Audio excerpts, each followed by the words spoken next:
Hello, it is your favorite Japanese man who is in dire need of a haircut, but his barber is out of the fucking country for the next 2 weeks and hasn't come back and hasn't been back since last month. So, yay. Anyways, today's video, we're gonna go over Emily Wang, who, does she need a fucking introduction? She's like the female player of TFT. Like, do I need to explain this to you? Anyways, I will say this though. Freljord Cup, for those of you who don't know, happened over the weekend. Which, if you don't know, is a set 9 first tourney of the set. That was redundant. Suck my dick. I don't care. But this is the first tournament of set 9s. We're getting really a lot of high quality gameplay.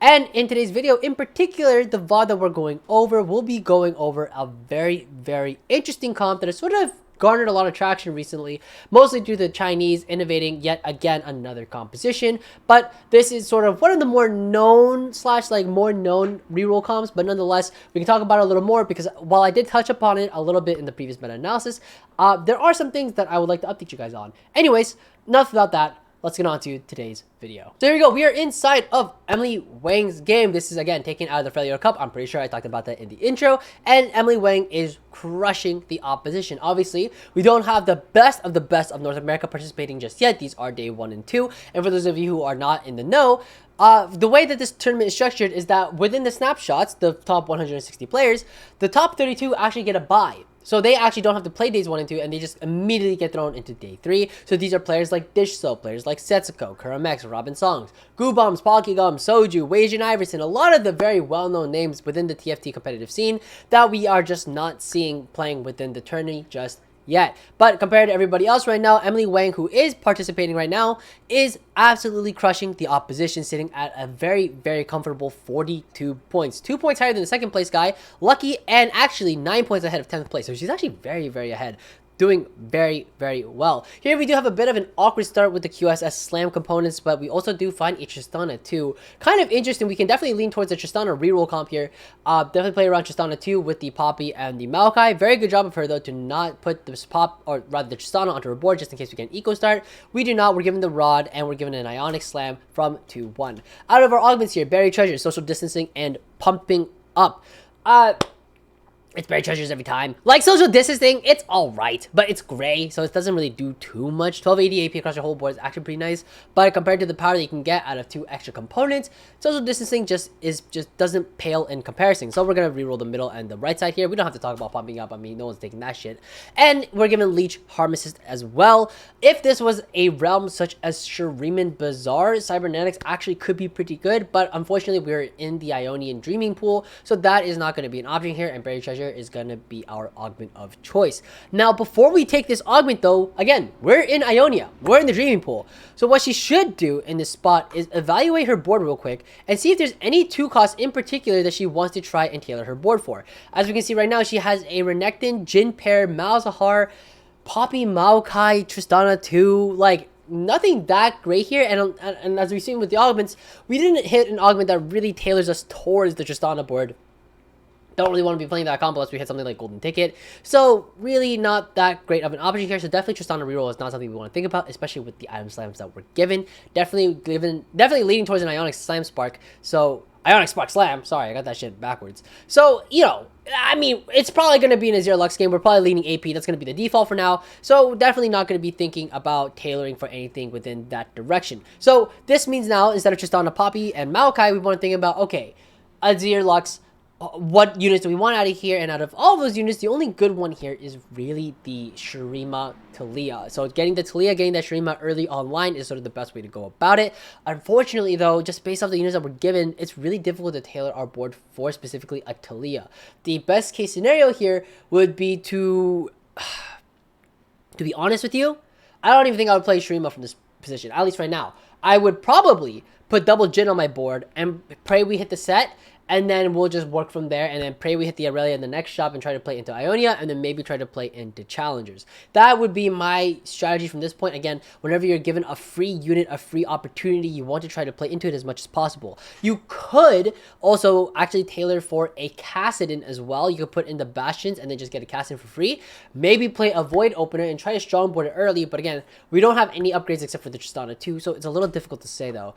Again, personally, I think I would do the Jin pair, but I guess the Bastion Bastions, it's fine as well. That's fine. Here, she doesn't tailor. She gets a Vi out of the orb because Bruisers is the first trait on the top left. So, not off to a great start. She does decide to level 4 here, or level to 4 here, which is kind of interesting. I don't think I personally would have done so. We are sitting on the Cassiopeia pair, the Irelia, one Irelia, but 2 Jins, and you know, I think, personally speaking, this doesn't look like it's an angle that you could really try to win streak from. So I would actually, you could argue, it may be HP preservation, but the reality is that you could probably just sit at level 3. There's not much of a difference. She's actually able to kill quite a lot here. It's a 1 unit loss, which is kind of insane.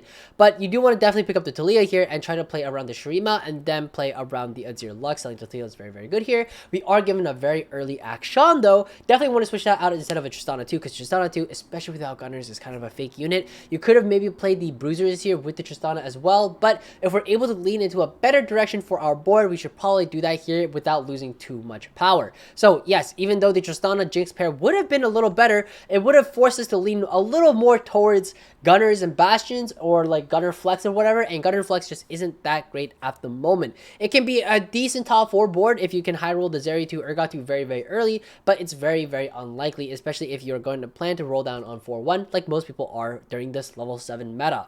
So we do have an action with a Hodge though, and an open cloak though, and an Ionic Spark Slam. So actually, we're not in a bad position to play around an Akshan reroll board. Now, I have talked about Akshan reroll in previous meta-analysis, where I did say I wasn't a fan of it without Freljord Crest, and I still stand by that statement. I still think that without Freljord Crest, it's a lot harder to achieve success with it. That 1.5 second stun out of 4 Freljord doesn't seem like it's a lot, but it actually buys you a lot of time, especially with the fact that Akshan's ult can actually fizzle if he gets CC'd in the middle of it, which can be really, really difficult. But it turns out China still really, really loves Akshan, even without the Freljord Crest, because they found out that Runan's Akshan is actually really, really, really good. Because the way that Runan's works is that as Akshan channels up and then starts rapid firing his ultimate, it actually procs Runan bolts. So what China has found is that you can actually play a double Runan's Guard Breaker board, where these are your 3 items for Akshan, and he can actually pump out a lot of damage. The idea being is that one of those bolts is eventually going to proc a shield somewhere, proc Guard Breaker, and you're just dealing bonus extra damage, and Akshan has actually decently high AD stats, so he doesn't actually really need those AD items, but obviously Deathblade is fine as well. Another very popular build was the Runan's, I believe, Deathblade and Guard Breaker build. Very, very, very strong and still very great. I don't think it's the best of the best. Again, the ideal scenario, I believe it was C2nd who said Rudan's Guard Break was the best itemization, but still very much a playable board. Now, in terms of the win conditions for this board, Akshan 3 is not the only thing. You actually want the Lysandra 3 as well, and even Ashe 3 as a potential secondary carry if you miss on the Lysandras. So you want to hold all the Ashes you hit, all the Lysandras you hit, and play around the Ashes as well. Did I say that already? I don't remember. But regardless, you want to play around 3 Freljord, 2 Deadeye, not 4, and just, and 3 Shurima. I will say, though, is that there is a bit of a common mistake that does occur with this board, where people do actually end up keeping Renekton 2 on their endgame board, and that is actually a mistake. Emily actually does, unfortunately, make that mistake later on into the video. We'll talk about it when it hits, but that is actually not something that you want to do. The 3 Shuriman units you want to be playing are Akshan, obviously, but Nasus as well as the K'Sante.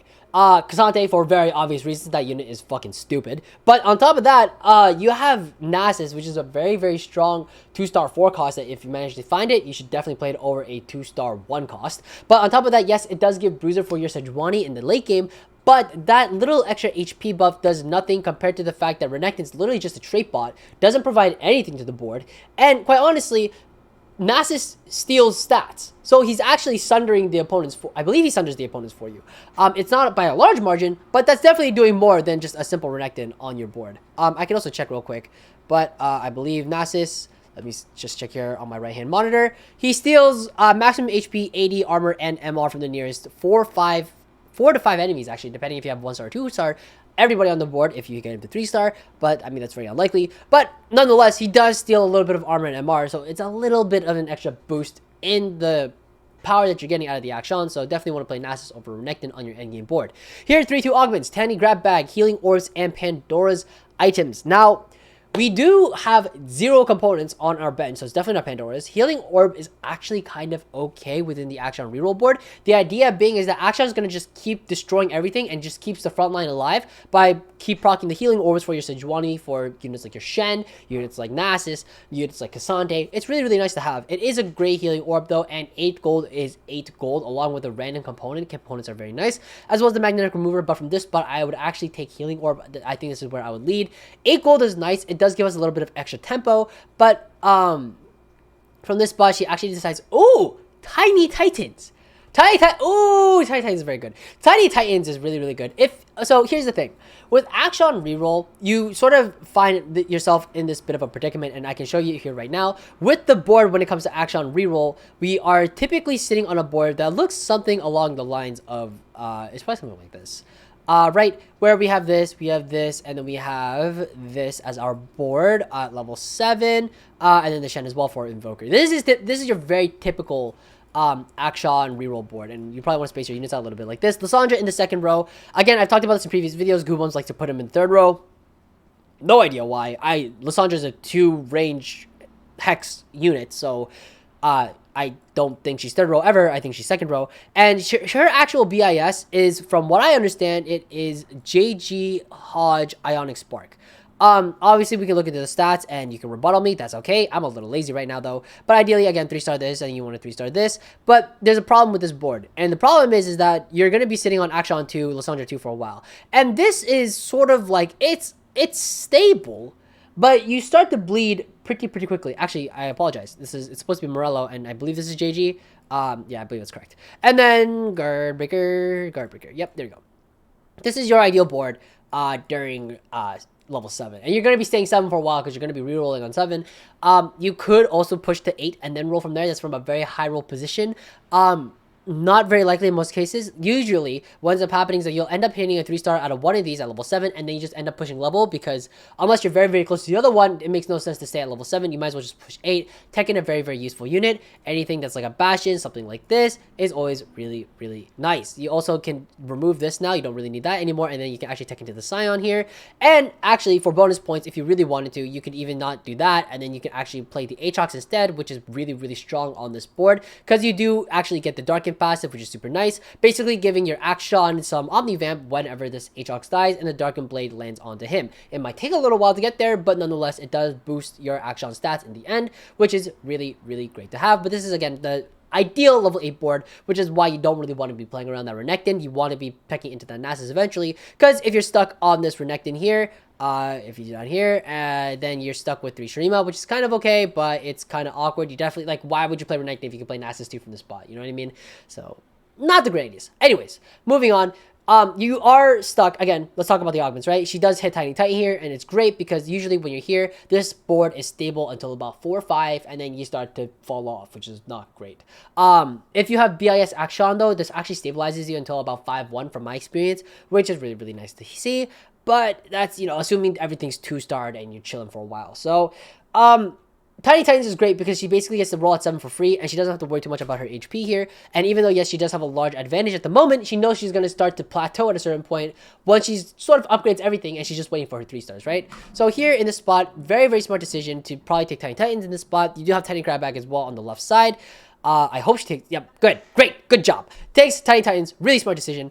Rolls here, very important, by the way. If you're playing Action Reroll, you want to hit the Action 2 on this interval, specifically on 3-2. If you don't hit Action 2 on 3-2, it's kind of a GG go next, unless you pivot out of this board. The reason why is because Action 2 will actually really hard stabilize you during stage 3. So as I will probably, this is my prediction. I kind of skimmed through the video, so I don't actually remember. But if I'm correct, Action 2 will probably streak her all the way until at least 4-1, and then from there she can reevaluate her board. Here she's also flexing in strong units until she finds that Sejuani, which is really great. Taking into that Jarvan for fun because it's just a strong unit to have. A large AoE CC, very good. Just fortifies the front line. Not much else to really say here. I would actually put the Ionic Spark onto the Lysandra instead. That's just my personal opinion. You could make the argument that J4 does just fall into the backline and then just crushes everything, and you're eventually selling it later. You know what? I take it back. I think she's doing fine. the Ionia Spark of the J4 is probably the correct decision. I'm just talking out of my ass. Anyways, going on to the carousel here, we do have a sword on our action here. I don't fully agree with it. I think in this spot, you actually really want to get that guard breaker if you can. GS is actually okay in this spot. I actually think it's very slammable. Cloak is okay. It is another potential runelands as well. That's fine. But if it were me, I think I would just send the GS and call it and then start working towards my itemizations for my Lysandra. But again, I digress. That is just my personal approach to this problem that we're having. Well, problem, but she's 126 HP and she's win streaking. So, I mean, like, is this really a problem? I don't really know. The GS also kind of acts, or rather the bow, kind of acts as a potential really nice way for Action to destroy any sort of really giga tanks. Action Reroll actually fails to win against a lot of really high HP boards, so boards like Noxus Reroll, boards like Zed Reroll, which is just Rogue, which is the biggest problem, but it's still fine, I guess. But also any boards with lots of CC, so actually against Azir Lux boards, it can actually struggle if the Action's on the same side as the Jarvan. I actually think Indomitable Will is really, really strong in this comp. Obviously, don't take it at 2-1 and then hard force Action. You're just going to lose. But if you're sort of at 3-2-4-2, that CC immunity is actually really, really important because, again, Action has this really bad problem where his ult actually fizzles if he gets CC'd in the middle of it, which is just not a great time. She does look like she is tailoring her board to try to get Invokers or Freljord in so that she's able to get this Lysandra off of Wolves. Really smart decision making here, so she should be able to get a Lysandra out of the orb here, which is super, super nice. She does know she's getting a 3-cost though. I don't think that Lysandra is actually that necessary. Where'd she get a Jarvan from? Oh no, she was trying to tailor for the Okay, can we talk about this actually? This is kind of pissing me off. So she's sorry, I misspoken. She was tailoring for a Sejuani because she's getting a 4-cost here, right? Good. Problem. She tailors her board for Freljord here, and then somehow she gets a Jarvan. Can somebody please explain to me why the fuck she's getting a Jarvan here? Because I am so glad, well, I'm not glad that she's experiencing this problem, but I've experienced this problem where I'll tailor my board as well. It should be a Sejuani in this spot, and she gets a Jarvan. It makes no fucking sense. So can someone please explain? My theory is that it actually takes a snapshot of your board 2 rounds ago, and then it gives you a unit based off the dreaming pool, so you're not forced to tailor your board. But it's just a stupid mechanic in my opinion. I don't know why it's 2 rounds, but I believe if we run it back 2 rounds ago, all the way to not 3-7, but 3-6 actually, and we just check our board at 3-6, if we can just rewind a little bit further here, I apologize. DaVinci Resolve is a little slow with this kind of stuff. We're just gonna fast forward here a little bit. But if we just fast forward here a little bit further, great. Keep going. Come on now, come on. All right, great. So here, this is her board, right? The only forecast that she could get is Nasus or Azir. She has Shrima. So actually, my theory's wrong.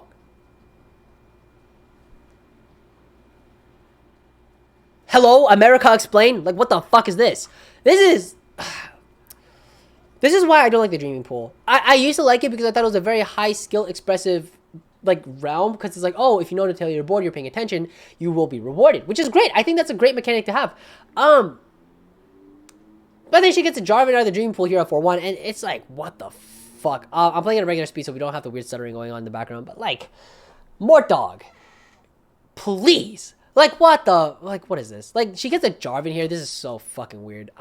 This makes no sense to me. I honestly think it's a bug, if you ask me. It seems like it's a bug. So, I don't think this is the intent. I think the idea is that you're supposed to be able to hit whatever unit that you are tailoring for. That makes way more sense here. You should switch out the Jarvan here, by the way, for the Shen. She does not. Okay. But here she actually, you can notice she does roll down a little bit here, trying to hit some other 3 costs as well. Trying to hit, again, more Actions and more Lysandra, trying to find a little more direction here as well, but doesn't find anything. But again, I think she should have sold the Jarvans here, try to make, I think 30 is better here than 20, but that's just my opinion. Bruiser Crest is dual Lotus and well-earned comforts. Bruiser Crest is actually not that bad from this spot, because you're actually able to get that Bruiser buff for your Sejuani, and you can actually tech off of the Renekton. Obviously, right now, it isn't our strongest board, so we are playing for later if we decide to go Bruiser Crest, so this isn't actually the best option. But I will say, though, you could put the Bruiser Crest onto the J4 instead, and then you can play actually a 4 Bruiser frontline, and that actually doesn't sound that bad to me. You can just do a Renekton, you can do the J4 with the Bruiser Crest, you can do the Sejuani, and then +1. You can probably play around the Vi here and probably drop a unit of some sort, I think. This commentary is all over the place. Am I stupid? Hold on a minute. Team builder. I should be like, filling the silence with some sort of commentary and some sort of insightful comment, but I'm not gonna do that because I'm kind of stupid and I can't do multiple things at the same time. So I'm trying my best to fill in the noise here, but all you get is my stupid voice, and that's all we got. Anyways, action board, very great. So again, we do hit the bruiser crest here, so you could actually drop the Shen here as well. I was correct, by the way. You could drop the bruiser, you could do this, bop, bing, bop, Renektoy here. It's a low cap board though, I will say, now that I'm looking at it. But you could do something like this, and then the final bruiser being Sion, and there we go. So you could play a 4 bruiser variation here. This actually doesn't look that bad to me, especially because we know she's already playing around this Renekton 2 here. It looks good to me, but obviously it depends on whatever she thinks is best. I actually don't think 4 bruisers is that bad. It's actually a pretty solid front line, especially if you have the Sejuani, which she already does have on her board. If we actually go into the Explorer as well, we can probably dive a bit deeper into here, where if you look at Akshan here, if we go into Akshan 3-star along with 4 bruiser, we can see that average is a 3.32. So not that bad at all, and I'm going to assume that this is with bruiser emblem here, and yep, 2.99. Solid. So definitely a viable line that you could take from this spot.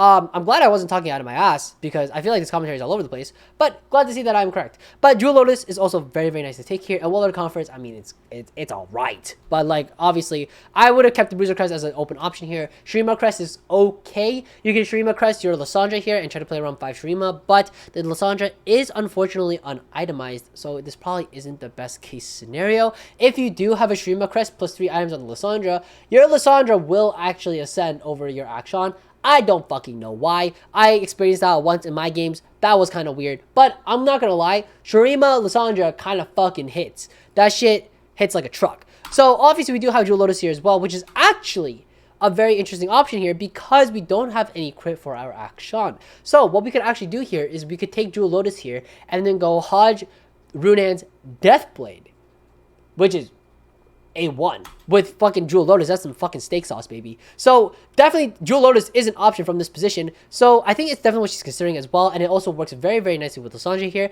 As we can see, she does roll down a little bit deeper here. Again, down to 20 to try to accelerate her tempo a little bit to try to find this Lysandra too. But she does have a random J4 too. And she's actually quite stable. So from this point on, I think the best and optimal play here would probably be to just keep rolling down to about 20.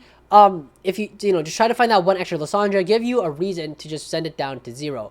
But I will say though, because it is an unitemized Lysandra though, it might actually be better to just save up your economy, go up to 50, and then start slow rolling again. Yes, we are 2 off of the Lysandra, but maybe we can just wait to natural that last another Lysandra first, and then we'll roll for that last Lysandra and pick up any actions along the way. So the correct decision, I guess, she is taking it, which is what I said before was wrong. I don't know what I'm talking out of my ass sometimes when I'm doing these commentaries. I can't fucking lie. We're doing this on the fly, okay? I'm not re-editing this shit. I'm 29 minutes into a recording. You didn't even see the first 3 takes. Those are terrible. Now we're here. This is the best that we got. All right? Stop bitching. So anyways, going into the carousel, I will say though, I don't really like this Jewel Lotus pick for like one specific reason, and that is if you don't hit the Deathblade, you're in a very awkward position here. Again, GS, I think it's fine. She could have had a 3-item action from like a long ass time ago, but again, just doesn't have it. I would sell the Darius here, and again, I would just try to eco up to 50. You are at 116 HP. You can afford to bleed a little bit to restore your economy. Definitely really great here. If there's no rush to accelerate your tempo, you don't have to accelerate your tempo. If the entire lobby just suddenly hits everything, maybe we can talk about it. But again, we're sitting at 116 HP, still winning, by the way. We're actually like decently stable. J42 is a fucking unit. On top of that, we do have this Sejuani on our board. Most of our units are upgraded already. I think Sejuani is the only one that isn't upgraded fully, right? Yeah. So we're in a good spot. We don't have to worry too much about it. So I think we're chilling this spot. Also, I think I did mention the Shen a while back, but she does have a Cassiopeia on her board. So I guess that's why she didn't take in the Shen over the J4 earlier. Plus, she was J4 paired. So again, she's playing this game really, really well in terms of. I have nothing to add. She's doing fantastic. Here, this is unfortunately a GS diff. If she had a GS on her action here, she definitely wins. But I digress. She is just doing fine. I guess she can afford to stack a little bit of HP. Definitely notice at the top we are mixed streaking a little bit at this point with a 3 win and 2 lost now, which is a little unfortunate because we don't have the loss streak going, or rather the win streak. And here, unfortunately enough, we get blessed by Morta, get a Morello plus a fucking Deathblade. So we are in a very, very good spot. Here she does roll down again, trying to accelerate her tempo. She is 1 off of action on 3 here, which is really, really nice. And she actually hits the action on 3 to such 22 F5-1. Her position is really, really nice. Now, here is something that she does that I think is fantastic that not enough people are doing. She is, yes, 2 off Lysandra 3. But with her HP lead, she can just, again, rebuild the economy and then go level 8. Level 8 for the Action 3 board. You'll notice that if you ever look into the stats of this thing, Action 3 at level 7 versus level 8, the statistics are drastically different. If you can go level 8, you want to be able to push 8. Part of the reason is because that extra unit is very important. You can tech in, like I said earlier, you can tech in the Aatrox here to get the Darken for your Action, but you can also just tech in any useful unit. Scion is great, Heimerdinger is great, any legendaries. Adding that one extra unit on your board is a lot, and that's a lot of power. Imagine you start the game at 2-1, and you're all level 4, but some guy's level 5 at 2-1. He's gonna win like 90%, or she, or they're gonna win 90% of the time. So a fawn is very, very important to have. And also, because 3 cost odds are the same at level 7 and level 8, who cares? If you can go level 8, you might as well just go level 8. And here, as we can see, Emily, again, mixed streaking, but mixed streaking, that's okay. We do already have our action on 3, already one of our win conditions here, and we do see a potential Lysandra on the carousel, but I actually think it's a bait. You don't want to take Lysandra off a carousel because, yes, even though it does put you 1 away from Lysandra 3, it's very unlikely that you're ever going to be playing this Lysandra, or you're not getting any value out of this Piltover crest. The Slayer crest,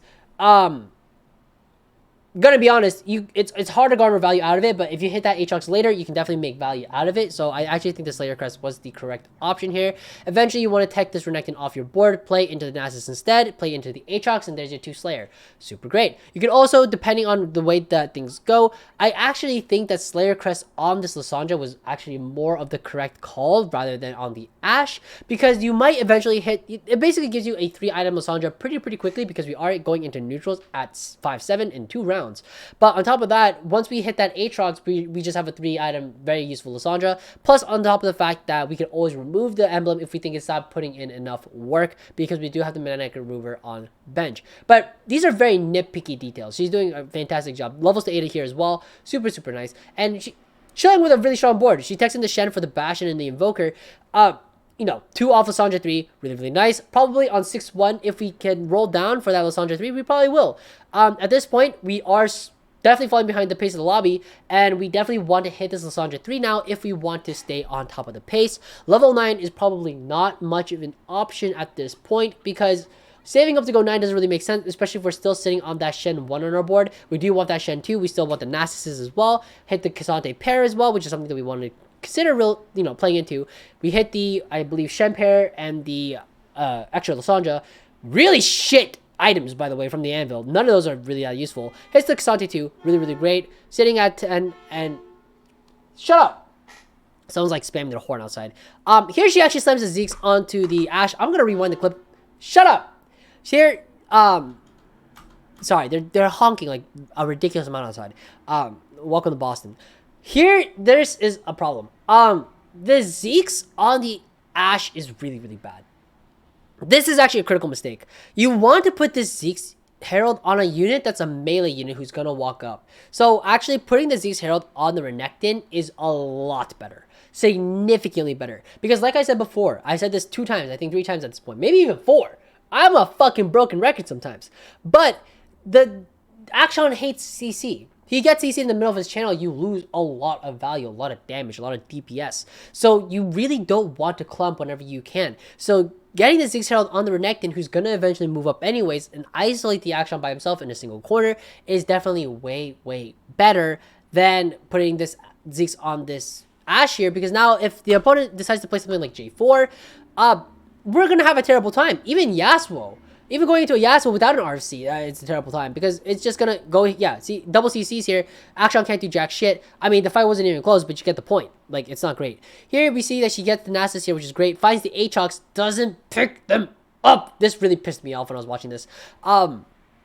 It's Nasus Aatrox over the Renekton Shen every time, or even over the J4. It is a J4 too though, so maybe not over the J4, but definitely over Shen every single time. Bastion, it's nice, but 2 Bastion doesn't do much in the late game. It's all right, but here she would have been definitely a lot stronger had she thrown in the Aatrox as well as the Nasus underboard over this Renekton. Again, you could argue it's a Renekton 2, but Renekton 2 costs 3 gold, Nasus 1 costs 4 gold. And I believe, if I remember correctly, Mort did say a while back that I think the goal is that you want a 2-star 1 cost to be slightly weaker than a 1-star 4 cost. So that's where we're sitting at. So definitely unfortunate that that is the case. She does actually remove the Zeeks and throws it onto the Shen here, which is super, super nice. So she does identify that the CC against Action is really, really difficult to be playing around. But fortunately enough, she does end up finding the Lysandra 3. And again, I would have really liked to have seen her thrown the Slayer Spat onto the Lysandra, because she would have been able to probably get a 3-item Lysandra here, and it would have been okay. She could have actually went double Ionic Spark, or even Ionic Spark on the Lysandra, taking it off of the J4 by selling it. It was a potential option, and she could have had a 3-item Lysandra here, and her board would have actually been significantly stronger. We are going into neutrals though, but again, had she had thrown in the Aatrox onto this board, as well as the Nasus, we would have seen a much, much stronger end game cap here. You can also play the Scion on level 9 if you really, really value that Bruiser buff, but again, I don't think Bruisers is that important. Here, as we can see, she is suffering a little bit in the end game. Her board can't really stand toe-to-toe with other boards. Again, this is because her secondary carry is a 1-item secondary carry. It's not providing that much value here. Now, we should be able to just stay and, stay seated, buckle up. We're going to try to go level 9 with 15 gold in the bank, but there are only roughly about 5 rounds max in this game left. Unusual. That's a weird way to spell that shit, but maybe that is the point. Ends up going into 4th here, and we have one guy, I've never heard this guy before. Jung Taco, 5 HP left. So he's probably going to die within the next turn, and then we only have me first or 8th and Emily Wang left in the pool. So it's a little difficult to say whether or not we'll be able to go 9 this game. If we can, great, but I would be surprised if we do. It's going to be very, very difficult. Here is 1000% a Shroud every single time. Okay, she takes the TG. I guess TG is fine. You get to, put some items onto your Kasante here, but again, we are sitting on this 1-item Lysandra, and I know I keep yapping about this 1-item Lysandra, but this is supposed to be your secondary carry. It's 7. We're in stage 7.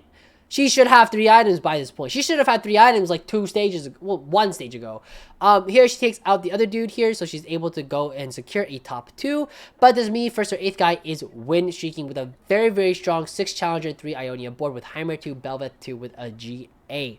And also like very, very strong Yasuo items here as well. So it's going to be very difficult for her to secure a win out from this position. Her board has already capped out in terms of what she can do. She does look like she'll be able to go 9 though. If she just has to, well, she'll survive this turn for sure. If she is 3 life, she'll be able to definitely hit it no matter what. This is actually a lot closer than you'd expect it to be. She does unfortunately lose though, 18 HP, but I think she's able to just barely go level 9 here, which she does, pushes level, and she's able to throw in an extra stitch. Okay, doesn't do it. That's a decision. Decides to throw in this Taric instead. I think this was a little greedy. We can rewind it back and talk about it a little bit. I think this is a little important here. So from this spot, rewind just a little bit more. Come on, DaVinci Resolve. Don't shit yourself on me. Great, very good. Here in this spot here, so she's able to push 9, right? So let's just fast forward that a little bit. Goes level 9 here. She has exactly 5 gold to work with. She can sell the Sejuani and roll for something better. But what could possibly be better from this spot? A legendary unit costs 5, and you have to roll, so you only have 3 gold to buy a unit. So you should play the Sejuani in here every single time, just play double Sejuani, hope for the best. So here she actually sells it and then rolls, hits a Rise, which would be really nice, but she can't even play the Rise on her board. Ionia Rise is pretty good for general AoE CC, but unfortunately she can't play it. Or Senna, which would give her a little more attack speed. I think it's more of an issue of she just needs a little more CC frontline, a little more frontline damage, or frontline tanks rather. So Rise was definitely the better option here, but again, she can't afford it, so there's no reason to roll here. So she ends up just teching into this really random Taric for like 3 Bastion, no Sork, no nothing. Alright. And just pray for the best. She's actually weaker than what she potentially could have been at. Does greet the Zeke's value here to get onto the Lysandra here as well, which is kind of an interesting decision. I think I agree with that. I don't think you lose enough DPS to really care about the fact that she walks up 2 hexes if you're able to get that extra bonus attack speed onto her. And it looks like that extra unit actually mattered, so which is great. So she's actually won a round, which is super great. Wants to find an item here that she can throw onto her Lysandra. Ideally, finds the BT for the Senna. It's probably just Senna for Senna, to be completely honest. You can BT Lysandra here, and then, oh, she actually locked a shop, so that's interesting. And please, it's Aatrox every time. It is Aatrox every time. People are sleeping on Aatrox. Darken is really good. Especially if your carry lacks Omnivamp, Darken is super, super nice to have because it gives your carry Omnivamp. I actually highly prioritize it, especially because you have Slayer Emblem. I would probably play it over the Senna every single time. I don't think the extra attack speed from Senna is that impactful. Maybe you could argue it is. But as you can see here, it is once again a 1-unit dub, which is super great. He is 2 HP, and she is just looking for that last unit. Again, she could have had a bit of a higher cap here if she had the Nasus 2 instead of the Renekton 2 here, and she could have played the Scion as well. A higher cap was definitely achievable in this game, but nonetheless, she still played this game very, very well. Again, a lot of nitpicky decisions, and we're going to be going into the final fight of the game because both players are at 1 HP. It is 7-6. I've never seen a game in set 9 last this long, actually. 7-6 is a long-ass fucking game. And here, as we can see,